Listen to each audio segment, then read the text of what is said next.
Halo teman-teman, jumpa lagi dengan saya Charles Yanturi di channel YouTube Pahlawan Kripto. Teman-teman, saya mau menyampaikan satu hal penting bahwa semua video ataupun konten yang saya buat di channel YouTube Pahlawan Kripto ini sifatnya adalah disclaimer on, ya teman-teman. Jadi tidak ada ajakan untuk membeli ataupun menjual token tertentu. Semua harus Anda lakukan do your own research secara mandiri dan tanpa dipengaruhi oleh siapapun. Ingat bahwa cryptocurrency adalah media atau instrumen investasi yang sangat tinggi risikonya, sehingga Anda harus melakukan riset dan riset berulang-ulang secara mandiri. Ingat teman-teman, uang adalah uang Anda sendiri, untung dan ruginya juga ditanggung oleh Anda sendiri. Oke teman-teman, sekali lagi do your own research dan disclaimer on. Terima kasih. Baik, selamat malam semuanya teman-teman. Oke, kita lanjutkan ya. Ini adalah video yang ketiga hari ini. Walaupun memang cukup banyak, saya pelan-pelan untuk coba kerjakan ya. Termasuk juga request-request kalian. Ya teman-teman. Oke, ini sekarang terpantau crypto market secara global masih turun tertekan 0,55%. Dan crypto market secara global 28.848,05 triliun ya. Dan kalau kita lihat ini memang masih merah-merah semua rata-rata teman-teman ya. Jadi Bitcoin masih tertekan walaupun dia sudah di atas 600 juta lagi. Tadi udah sempat di bawah 600 teman-teman pada video sebelum ini. Dan BNB juga sudah 6,5 ya. Kemudian Cardano, nah ini teman-teman saya udah pernah review loh Cardano dan Ripple ini nomor 7 dan nomor 8. Kalian perhatikan nggak? Nah ya, ini jangan main-main loh. Ini perusahaan token-token yang seperti ini yang memang proyeknya bagus ya, harganya lagi murah, ini harus diperhatikan begitu. Memang micin sih enak, bisa ribuan-ribuan persen dalam sekejap, tapi rata bumi juga bisa dalam sekejap. Kalau udah rug pull, scam, ya gimana gitu. Tapi ya terserah lo ya, saya hanya bisa memberi masukan teman-teman. Saya udah pernah bahas loh, ini Ripple ya, silakan nanti Anda tonton ya.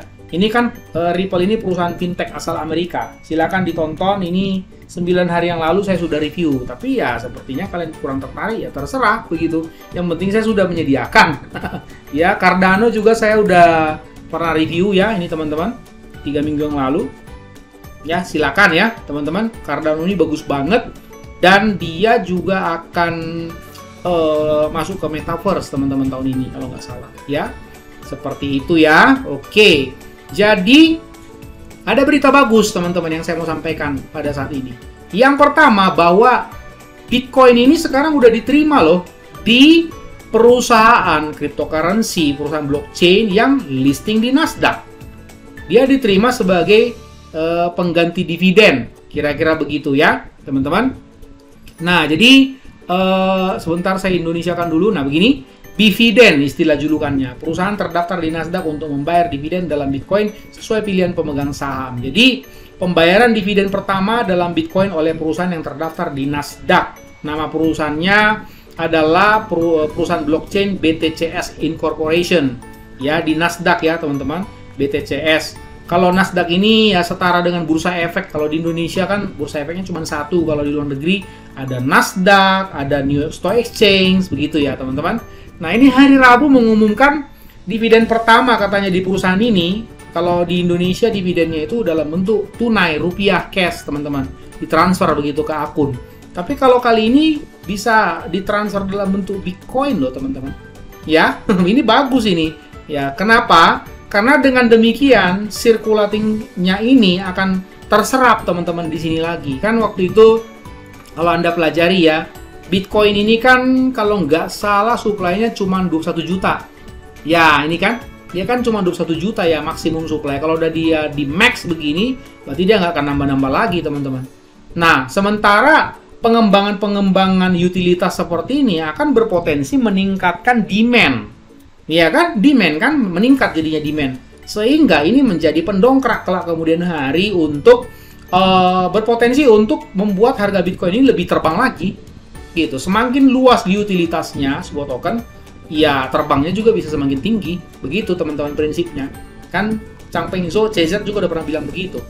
Ya, to become more valuable, Your token, ya kalau misalnya token kamu more demand, ya lebih banyak demandnya, ya lebih bermakna, lebih bernilai, begitu katanya teman-teman. Ya, nah Charles Allen, CEO BTCS itu udah bilang kami adalah perusahaan pertama yang terdaftar di Nasdaq yang membayar dividen, yaitu dividen yang dibayarkan dalam bentuk Bitcoin sesuai pilihan pemegang saham. Tapi ini nggak dipaksa, ini kan di alternatif aja. Jadi dibilang boleh pakai Bitcoin, dikasih dividennya ya pemegang sahamnya. No, yang penting nilainya 0,05 per saham dividennya begitu ya. Nanti tinggal dihitung dapat berapa Bitcoin. Tapi boleh juga pakai ya USD aja lah, misalnya kalau nggak suka ya silakan aja ya teman-teman. Tetapi ada satu hal yang menarik. Nah ini juga teman-teman, perusahaan blockchain yang terdaftar di Nasdaq sedang mengembangkan platform staking as a service. Nah tuh ya, bayangkan nanti teman-teman, saya kok sedikitnya agak yakin ya kalau udah dimulai ya kan, biasalah Bitcoin kan the mother ya, dia kan the mother of cryptocurrency ya. Ya duluan yang diterima, mungkin besar kemungkinan ya, maka Ethereum juga bisa aja diterima kan? Bisa aja loh, begitu. Tidak menutup kemungkinan BNB tiba-tiba diterima, begitu. Shiba Inu bisa saja gitu, who knows. Sekarang aja Shiba Inu akan diterima sama AMG. Ya kan, AMG, saya udah bahas tuh kemarin. Ya. Nah, jadi ini adalah good news untuk Bitcoin. Kalau sudah good news buat Bitcoin, ya bisa jadi good news buat seluruh cryptocurrency lah ya. Kan dia mamanya kalau udah terbang ya, biasanya yang lain pada ngikut kok.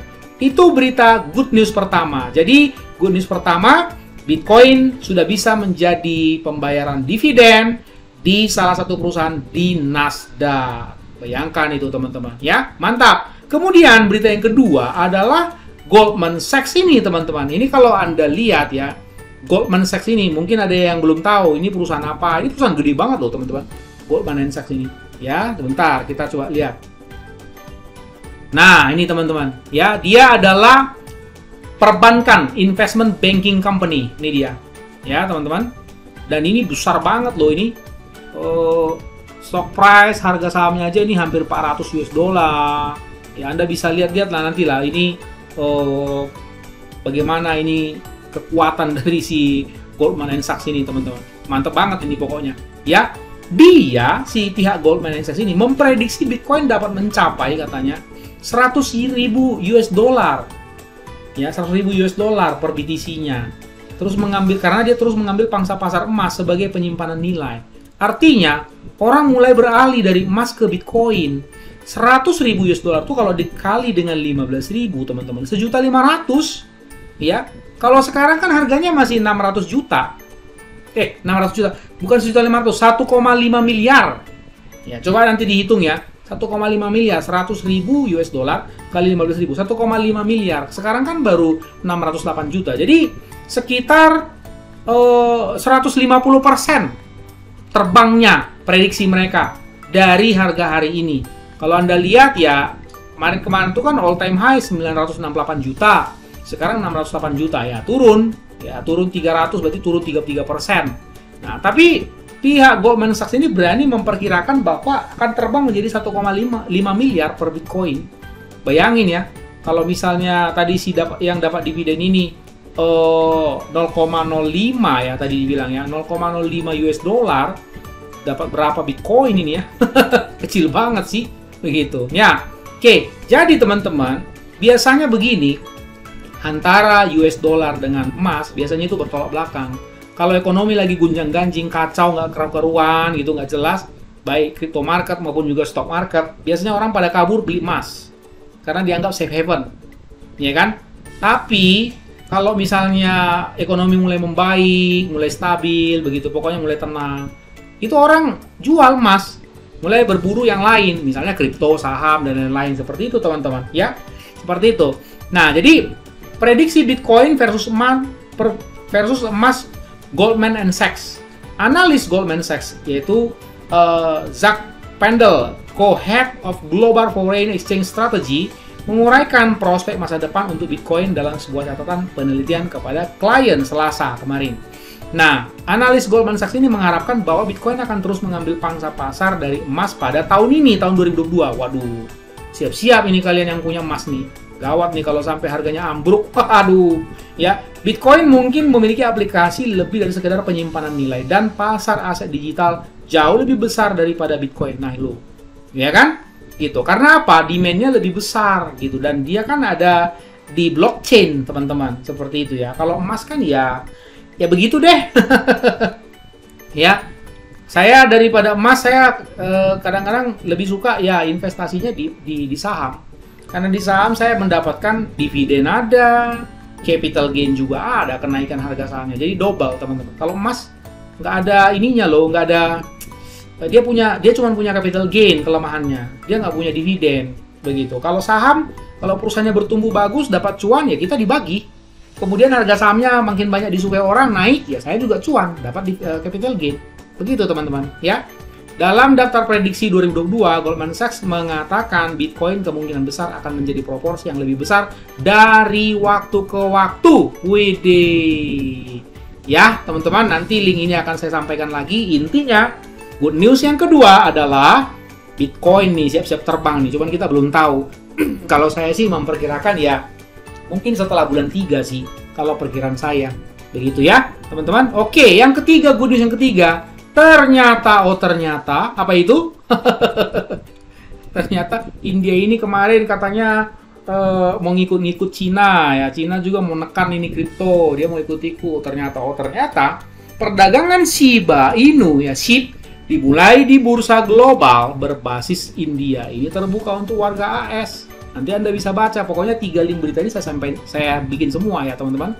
Dalam tweet baru-baru ini, pertukaran kripto maksudnya itu exchange India Coin Bazaar telah mengumumkan bahwa mereka telah meluncurkan perdagangan SHIB per USDT. Ya, jadi cryptocurrency-nya si India itu memperbolehkan SHIB per USDT khusus untuk warga Amerika yang tinggal di India. SHIB terdaftar oleh pertukaran India dengan klien AS. Ini dia maksudnya, teman-teman. Weh, ini benci tapi rindu ini India ini, teman-teman. Ya, tadi melarang tapi ini khusus Amerika boleh. Luar biasa ya, boleh bisa begitu ya teman-teman. Nah ini juga ya, jadi ini menjadi berita bagus juga ya teman-teman. Nah ini ada penutupnya, Paus, nah Wales tuh maksudnya teman-teman ya. Paus menyerap Shiba senilai 300 juta US dollar. Wih, kalau kali 15.000 berarti berapa itu ya? 300 juta, 300 miliar, 45 miliar ya. 300 juta, 300 miliar lebih. 300 juta, coba kita kalikan dulu ya teman-teman.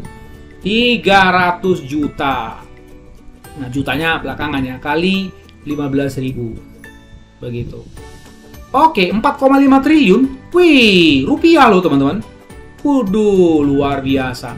Seperti dilansir You Today pekan ini, ada 1.000 whales Ethereum teratas yang memegang SHIB sebagai token terbesar berdasarkan nilai USD di dompet mereka. Mereka telah memperoleh Shiba Inu senilai, yaitu tadi 4,5 triliun ya, 4,5 triliun ya teman-teman, atau 300 juta US dollar. Masing-masing dari 1.000 whales ini memiliki rata-rata 52 atau 52,2 miliar token Shiba yang bernilai sekian lah teman-teman ya. Nah, pada tulisan ini, pada waktu tulisan itu dibuat katanya, SHIB berpindah tangan pada harga segini menurut data yang disediakan oleh CoinMarketCap. Itu masih 66,10% di bawah puncak bersejarah. Oke, jadi harganya masih murah, teman-teman. Puncak bersejarahnya kan 28 Oktober, yang whales kabur sampai berapa puluh triliun itu, teman-teman. Nah, ini adalah berita yang bagus untuk dunia cryptocurrency. Shiba Inu akhirnya diperbolehkan juga untuk diperdagangkan walaupun customernya atau kliennya khusus Amerika Serikat. Nah, itu dia teman-teman. Jadi ya saya sih berusaha ya di channel saya ini teman-teman. Ini channel saya bukan hanya micin-micin loh yang saya review teman-teman. Coba Anda perhatikan. Saya bukan hanya micin. Jadi saya juga ada edukasi. Saya juga ada bahas. Nah ini seperti ini Polygon ada. Ya, Cardano juga ada. Nah, mana itu Cardano kemarin? Saya udah bahas juga Cardano, teman-teman. Ini Ripple nih. Ditonton, teman-teman. Ripple. Supaya kalian juga belajar mengenal altcoin itu yang papan-papan atas itu loh, teman-teman. Begitu ya, teman-teman, jangan cuma doyannya micin aja. Nanti kalau rak full scam honeypot, pusing deh kalian. Nih, Cardano sudah saya bahas di sini. Begitu ya. Oke, teman-teman, itu aja infonya. Saya rasa 3 good news itu juga udah bagus lah buat kita terima ya. Mudah-mudahan akan lebih banyak lagi good news supaya crypto market juga bisa ya segera naik lah ya, teman-teman. Seperti itu. Oke ya, sampai ketemu pada video atau konten selanjutnya. Ingat, gunakan selalu uang dingin bukan uang panas. Dan orang sabar cuannya besar, and see you at the top.